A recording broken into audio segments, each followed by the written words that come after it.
మంచు ఫ్యామిలీలో విభేదాలు రోడ్డుకెక్కాయి. మంచు అన్నదమ్ముల మధ్య మొదలైన గొడవలు జల్పల్లిలోని మోహన్ బాబు నివాసం వేదికగా బయటపడ్డాయి. అప్పటి నుంచి విష్ణు, మనోజ్లు ప్రత్యక్షంగానో పరోక్షంగానో ఒకరిపై ఒకరు విమర్శలు చేసుకుంటూ కేసులు పెట్టుకుంటూ వస్తున్నారు. తన తల్లి పుట్టినరోజు నాడు జనరేటర్లో చక్కెర పోశాడని ఆరోపించిన మనోజ్ తన కూతురు బర్త్డే నాడు కారుని దొంగలించారంటూ కేసు పెట్టాడు. ఈ క్రమంలో తాజాగా ఓ యూట్యూబ్ ఛానల్తో మాట్లాడుతూ మంచు విష్ణుపై తీవ్ర ఆరోపణలు చేశారు. అసలు గొడవ ఎక్కడ మొదలైందనే విషయాన్ని వెల్లడించారు.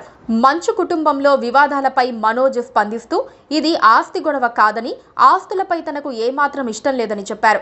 విద్యార్థుల భవిష్యత్తు కోసం ప్రశ్నించడంతోనే ఈ గొడవలు మొదలయ్యాయని, సుమారు 2 ఏళ్ల నుంచి ఈ వివాదాలు జరుగుతున్నాయని తెలిపారు.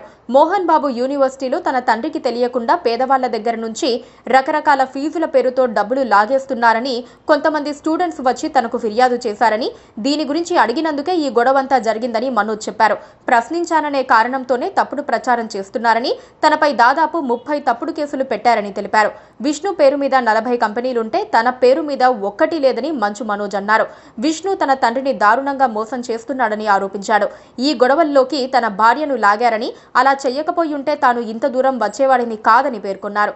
భార్య వల్లే తాను చెడిపోతున్నానని ప్రచారం చేయటంతోనే కోపం వచ్చిందని, ఎఫ్ఐఆర్లో తన భార్యాబిడ్డల పేర్లు పెట్టడంతో మనసు విరిగిపోయిందన్నారు. తాను ఏ తప్పు చేయలేదని, ఆస్తి అడగలేదని, అందుకే ఎవరికీ భయపడాల్సిన అవసరం లేదన్నారు మనోజ్.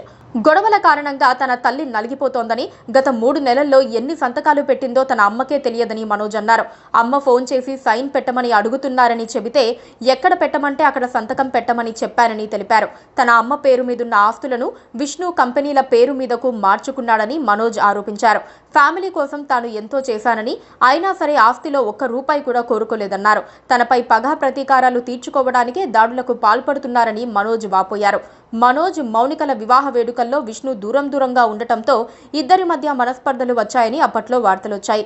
ఆ తర్వాత కొన్నాళ్లకు తన మనుషులను విష్ణు కొడుతున్నాడంటూ మనోజ్ ఓ వీడియోని షేర్ చేసి డిలీట్ చేయడంతో గొడవలు నిజమేనని అందరికీ క్లారిటీ వచ్చింది. అయితే ఇదంతా ఓ వెబ్ సిరీస్ కోసం అన్నట్లుగా విష్ణు ఓ ప్రోమోని రిలీజ్ చేయటం హాట్ టాపిక్ అయింది. జల్పల్లి ఇంటి వద్ద మనోజ్, మోహన్ బాబుల మధ్య జరిగిన ఘర్షణతో మంచు వివాదం మీడియాకెక్కింది. అప్పటి నుంచి 2 వర్గాలుగా చీలిపోయి కేసులు పెట్టుకుంటున్నారు. Please subscribe to KTV Telugu. KTV Telugu. KTV Telugu. KTV Telugu channel.